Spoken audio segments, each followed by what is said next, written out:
వైపునకు పరిగెత్తుచుండుము. క్రీస్తు యేసునందు దేవుని ఉన్నతమైన పిలుపునకు కలుగు బహుమానమును పొందవలెనని గురి యొద్దకే పరిగెత్తుచున్నాను. ఫిలిప్పీయులకు 3:14. మన ప్రభువును రక్షకుడైన యేసుక్రీస్తు నామమునకు స్తోత్రము. క్రైస్తవ జీవితము ఒక పందెము వంటిది. ఇది కొంతకాలం మాత్రమే పరిగెత్తే పరుగు కాదు. జీవితాంతం విశ్వాసముతో, ఓర్పుతో, విధేయతతో, పరిశుద్ధతతో కొనసాగించవలసిన ఆత్మీయ పందెము. ఈ పందెములో ప్రతి విశ్వాసి పాల్గొనుచున్నాడు. అయితే ప్రారంభించడం మాత్రమే కాదు, అంతము వరకు నమ్మకముగా నిలిచి గురిని చేరడమే దేవుని చిత్తము. 1. గురి వైపునకు పరిగెత్తుచుండుము.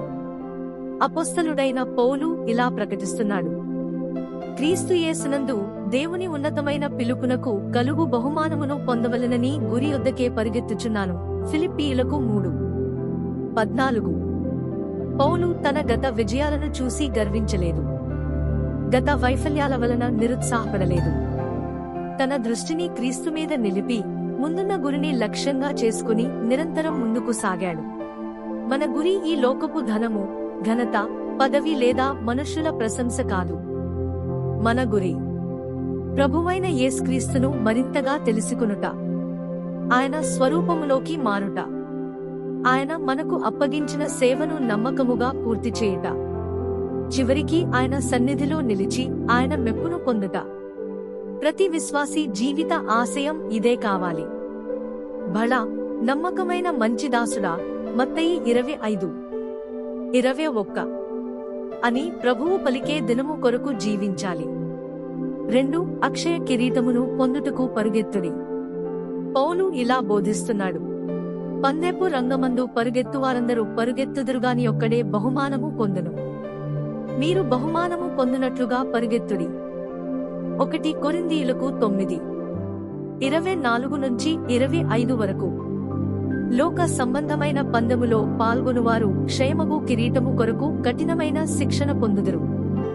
అయితే మనము పరలోకములో ఎప్పటికీ వాడిపోని అక్షయ కిరీటము కొరకు పరిగెత్తుచున్నాము. అందువల్ల విశ్వాసీ జీవితములో ఆత్మీయ క్రమశిక్షణ అవసరం. ప్రతిరోజూ ప్రార్థన, దేవుని వాక్య అధ్యయనం, పవిత్రమైన జీవితం, దేవునికి విధేయత, సేవలో నమ్మకము, శోధనలలో ఓర్పు, ఇవన్నీ మన ఆత్మీయ పరుగు విజయవంతముగా ముగియుటకు అవసరమైనవి. 3. ప్రతి భారమును మరియు పాపమును విడిచిపెట్టుదము. హెబ్రీయులకు గ్రంథము మనలను ఇలా ప్రోత్సహిస్తుంది: ప్రతి భారమును, సులువుగా చిక్కులబెట్టు పాపమును విడిచిపెట్టి మన ఎదుట ఉంచబడిన పందెములో ఓపికతో పరిగెత్తుదము. హెబ్రీయులకు 12:1. భారీ బరువులతో పరిగెత్తే పరుగు వీరుడు విజయాన్ని సాధించలేడు.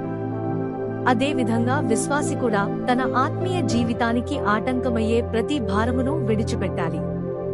అవి పాపము, లోకాసక్తి, ధనాపేక్ష, గర్వము, క్షమించని స్వభావము, భయము, సందేహము, నిరుత్సాహము.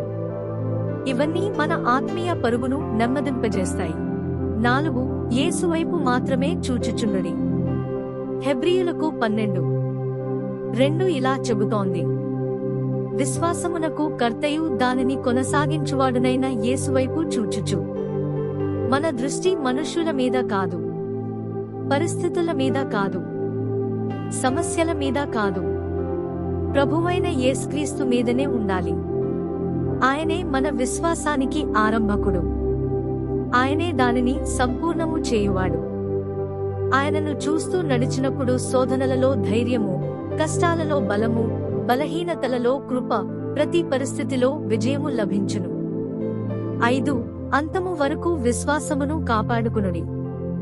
తన జీవితాంతములో పౌలు ఈ గొప్ప సాక్ష్యమును ఇచ్చాడు: మంచి పోరాటము పోరాడితిని, నా పరుగు కడముట్టించితిని, విశ్వాసము కాపాడుకొంటిని. 2 తిమోతి 4:7. పౌలు యొక్క గొప్ప విజయం అతడు ఎన్నో సంఘాలను స్థాపించడమో, అద్భుతాలు చేయడమో కాదు, చివరి శ్వాస వరకు క్రీస్తుకు నమ్మకముగా ఉండడమే. అందుచేత అతడు ధైర్యముగా ఇలా చెప్పగలిగాడు: ఇక మీదట నా కొరకు నీతి కిరీటము ఉంచబడియున్నది, ఆ దినమందు నీతిగల న్యాయాధిపతియైన ప్రభువు అది నాకు మాత్రమే కాక తన ప్రత్యక్షతను అపేక్షించు వారికందరికిని అనుగ్రహించును. 2 తిమోతి 4:8. ఈ వాగ్దానము ప్రతి నమ్మకమైన విశ్వాసికి చెందుతుంది.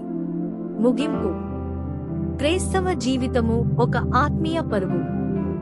ఈ పరుగు ప్రారంభించడం మాత్రమే కాదు, దానిని నమ్మకముగా ముగించుట అత్యంత ముఖ్యము. లోకపు ఆకర్షణలు, శోధనలు, శ్రమలు, నిరుత్సాహాలు మనలను గురి నుండి మరల్చనీయకండి. గురి వైపునకు పరిగెత్తుచుండండి. యేసుక్రీస్తు వైపు చూచుచుండండి. మంచి పోరాటము పోరాడండి. విశ్వాసమును కాపాడుకొనండి. పరుగును విజయవంతముగా ముగించండి. అప్పుడు నీతిగల న్యాయాధిపతి అయిన ప్రభువైన యేసుక్రీస్తు తనను ప్రేమించి తన ప్రత్యక్షత కొరకు ఎదురుచూసిన వారందరికీ అక్షయమైన నీతి కిరీటమును అనుగ్రహించును. ప్రభువైన యేసుక్రీస్తు మనందరికీ అంతము వరకు నమ్మకముగా నిలిచే కృపను అనుగ్రహించునుగాక. ఆమేన్. ప్రభువైన యేసుక్రీస్తు మిమ్మును సమృద్ధిగా దీవించునుగాక.